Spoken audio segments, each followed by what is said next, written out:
Speaking of Cleveland, LeBron James and these Lakers, Cleveland's native son, up 2-0 on these Rockets. Doing this without Luka, doing it without Austin Reeves. That's about 60 points of production. Lakers down 6 with 30 seconds to go. This is an interesting stat. Teams are 1-1,786 when trailing by 6 or more with 30 seconds to go in the playoffs. The Lakers are going to force our researchers to rewrite that stat. LeBron hits the triple. We are tied at 101. Massive shot by LeBron James. The 41-year-old who played 45 minutes in this game, outbrought Şengün for the win. 33 points, just none right there. Remember, the Rockets are having to do this without Kevin Durant, who's missing this game with an ankle injury. LeBron for the win. Oh, he had the distance. He had the line. It was just a touch off. Houston had a 97% chance to win that game according to our analytics with 30 seconds to go. Instead, we are in overtime. Marcus Smart had 8 points in the extra frame. Showing up. Rui Hachimura there, driving baseline. Lakers up by 4. Şengün working on DeAndre Ayton. He's going to get this home bounce. So the Rockets now down just 2. A minute to play. Same score. Şengün, oh, he was close. He was in his neighborhood. He was in his kitchen. But look at LeBron, the veteran, who spent more than half of his living life in the NBA. The heady play, 29 points offensively. But that turnover right there, giving the Lakers a 3-0 series advantage. And to break it all down, NBA analyst Quentin Richardson. Q, fantastic to see you. We have seen LeBron James show up and show out in these playoffs, but maybe Game 3 in Houston was a certain different level of special. What message did 41-year-old LeBron send to the rest of the league and these Lakers? I mean, like he's been doing this whole season, he's showing that he's still a top-tier player and still one of the top talents and can get it done and can lead a team. I mean, he's 41 years old and he's beating 20-year-olds to the 50-50 balls on the floor, out-scrapping them, throwing lobs to his son, for God's sakes. And, I mean, the message I see him sending right now is, hey, listen, we got a chance to sweep right here.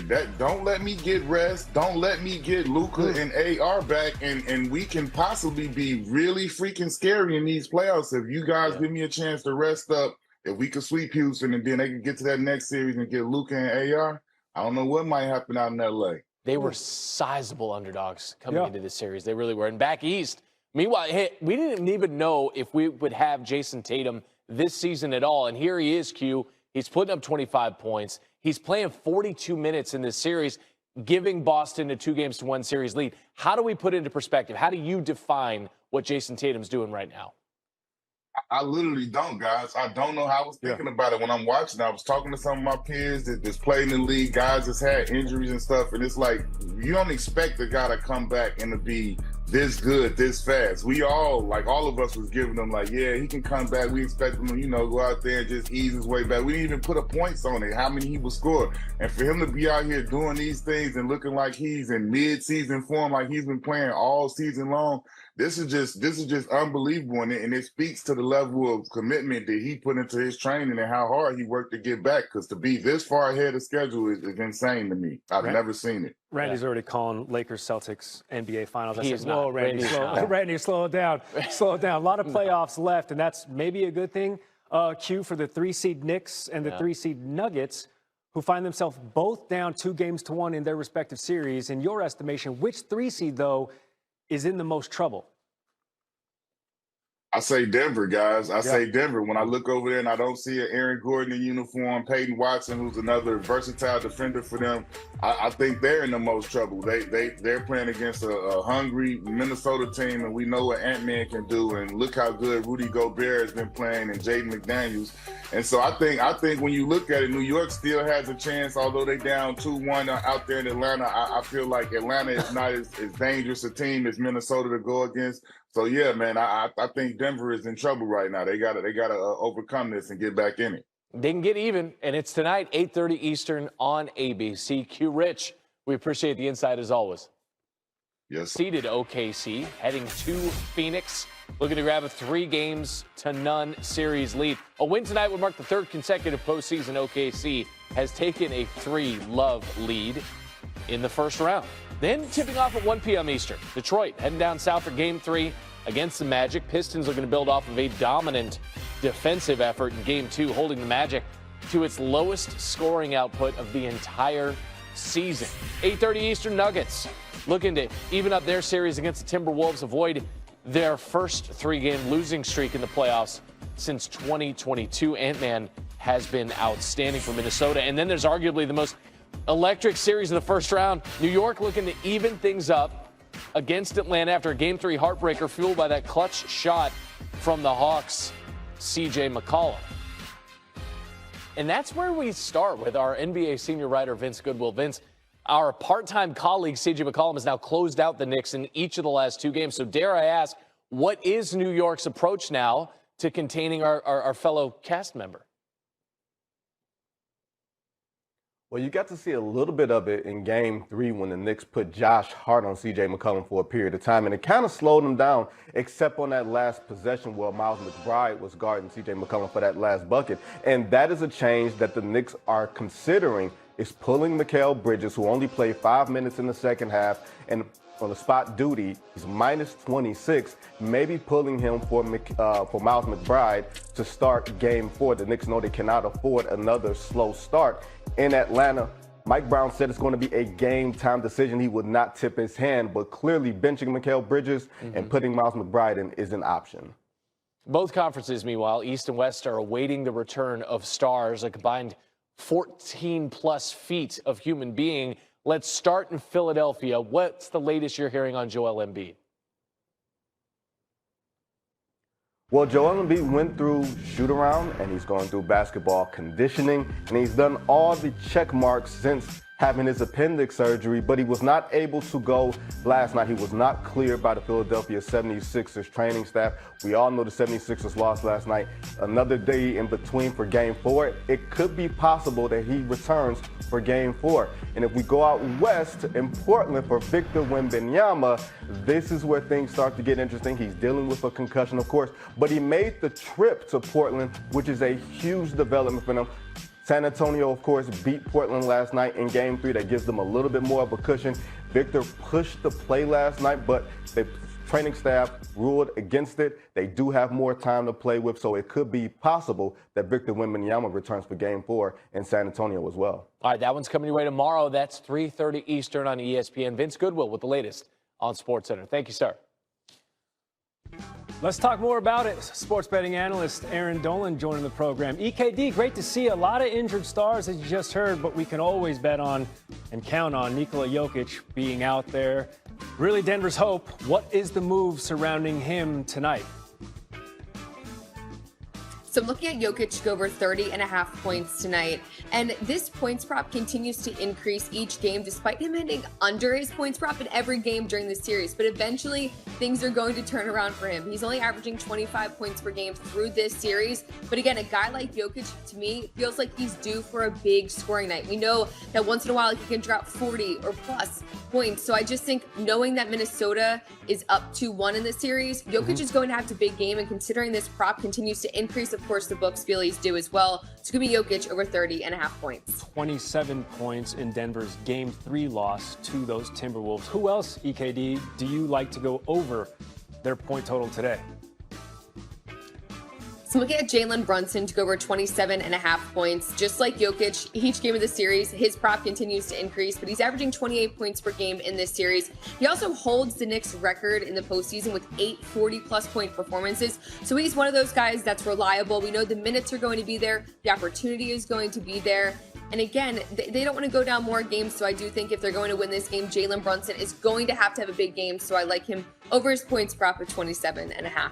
An off output in this last game. 0 for 5 from 3 turnovers. Let's stay on the threes. Who from OKC could leave us saying OMG from 3, Aaron? How about Chet Holmgren to go over 1.5 made threes? He hit over this mark in both games so far in this series. And look, I'll give it to Phoenix.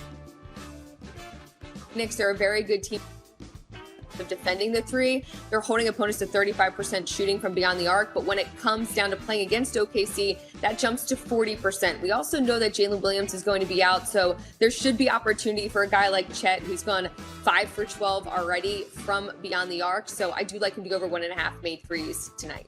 Thunder up 2-0 in that series against the Suns. Check out DraftKings Sportsbooks and get going. Aaron, great to see you. Thanks. And your thonged sandals. Don't worry about me. No less. LeBron James and these Lakers up 2-0 against the Houston Rockets, who are without Kevin Durant. He has an ankle injury. Also missed game 1 of this series. Luka, Austin Reeves, they've missed all games of this series. That's a combined nearly 60 points of production. It's all good because Bronny's here to play. Lakers up 10 in the second quarter, and then LeBron to Bronny. We've never seen this before. A father-son alley-oop connection in the playoffs. Lakers up a dozen. It's 52-43, and then this is just old-fashioned LeBron. This is just me LeBron. This is just me Bron. 63-52 at the break. That's me Bron James. Marcus Smart blocked. Amen Thompson in transition gets the layup. Rockets tie it up at 87. 5 to go. Rockets down 2. Alperen Şengün finding Reed. Shepard probably want to put a body on the sharpshooter. Rockets take a 1-point lead, 92-91. Could they hang on to it, though? Oh, LeBron, couple steps, turns it over.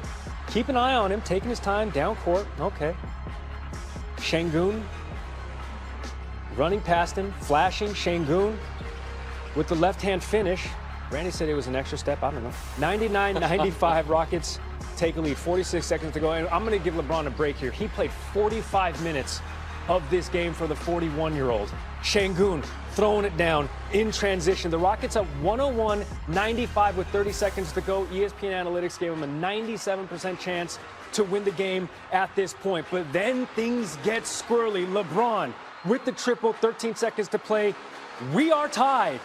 There's Luka. Still ailing. Will we see him later in the playoffs? Massive shot by James. Next Rockets possession. 5 seconds to go. Şengün, 33 points. None of them right there. Not happy, working baseline. Did he want to whistle? No, he didn't get it. 1.2 ticks to play. We are still tied 101. Marcus Smart off the inbounds. LeBron! Oh. Hey, it wasn't due to lack of legs for the 41-year-old who played 45 minutes. And you're thinking 45 minutes? Yeah, we had overtime. 3 to go in OT, 105-103. LeBron to Rui Hachimura, driving baseline, gets it. He was up over 20 points for Rui. Lakers up by 4, 2 to go. Rockets down for Şengün.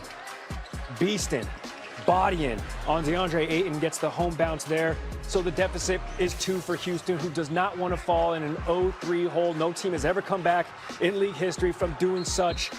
But that's what's going to have to happen if the Rockets are going to come back in this series. LeBron, handsy, gets the turnover, 29 points, 13 boards, 3 steals for LeBron. The Lakers get the win. They're up 3-0 in this series. Here's Bron after the win. We don't have the luxury of, like, thinking about maybe it's another game or it's a game, game 6, game 7. Like, our only mindset is like the next game. Like, we have to be in the moment. Like, we are not, I keep harping on it, like we're missing some very important pieces to our ball club, like very important. So our whole mindset is like, we have to do everything it takes in that particular game, in that particular moment, in that particular possession, in order for us to win basketball games. He's talking about missing pieces. 34 points from Luka, 24 points from Austin Reeves. Speaking of winning basketball games, though, LeBron James has done a ton of it in the playoffs. Last night's win marking his 187th playoff win of his career. That is as many as the Chicago Bulls' entire franchise. The King also leading a series 3-0 for the 15th time in his career. That is the most by any player in the history of the league. Bulls got more rings, though. So do the Celtics. Celtics and Sixers. Who's ringing the bell? Mekhi Lemon, the new man. Come on. USC wide receiver taken 20th in the first round. A lot of people on our show were talking a lot about that. Not really working too hard. Pre-show, just talking about the Eagles. That's Luka Garza from Jason Tatum. Then Adem Bona on the block on Garza and VJ Edgecombe back to the way. Now, Edgecombe, so fast. Yeah, he had 30 points in game 2.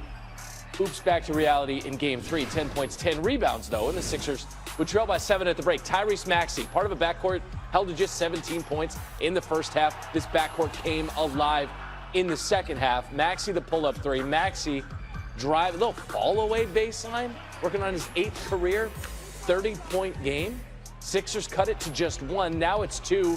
Make it 5. Peyton Pritchard, all of his points from distance, had 15 of them on 5 threes. We go to the fourth quarter. Sixers down 2. Now they've got a lead. Maxey stepped right into it, finished with 31. He had 5 triples Sixers up by 1. Celtics now, just a nip-tuck game. They're up 2.